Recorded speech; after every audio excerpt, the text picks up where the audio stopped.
एक गांव में एक आलसी आदमी रहता था। वह कुछ काम धाम नहीं करता था, बस दिन भर निठल्ला बैठकर सोचता रहता कि किसी तरह कुछ खाने को मिल जाए।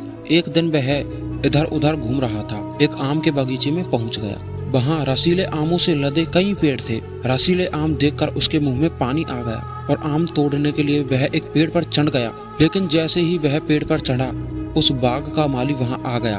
बाग के माली को देखकर आलसी आदमी डर गया और जैसे तैसे पेड़ से नीचे उतरकर वहां से भाग खड़ा हुआ। भागते भागते वह गांव में स्थित कुछ ही दूरी पर जंगल में पहुंच गया। वह बुरी तरह से थक गया था, इसलिए एक पेड़ के नीचे बैठकर सुस्ताने लगा।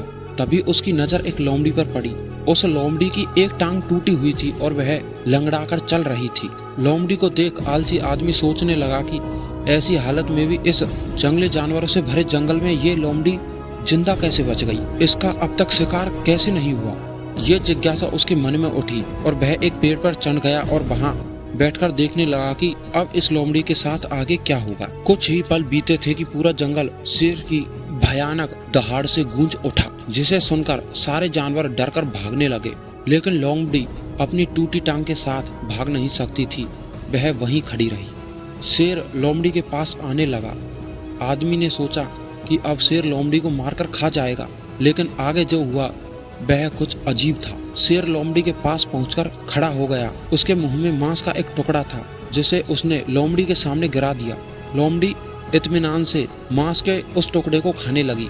थोड़ी देर बाद वह शेर वहां से चला गया।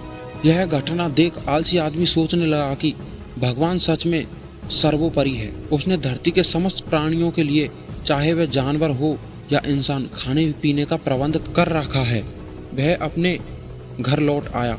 घर आकर वह 2-3 दिन तक बिस्तर पर लेटकर प्रतीक्षा करने लगा कि जैसे भगवान ने शेर के द्वारा लोमड़ी के लिए भोजन भिजवाया था, वैसे ही उसके लिए भी कोई न कोई खाने पीने का सामान ले आएगा।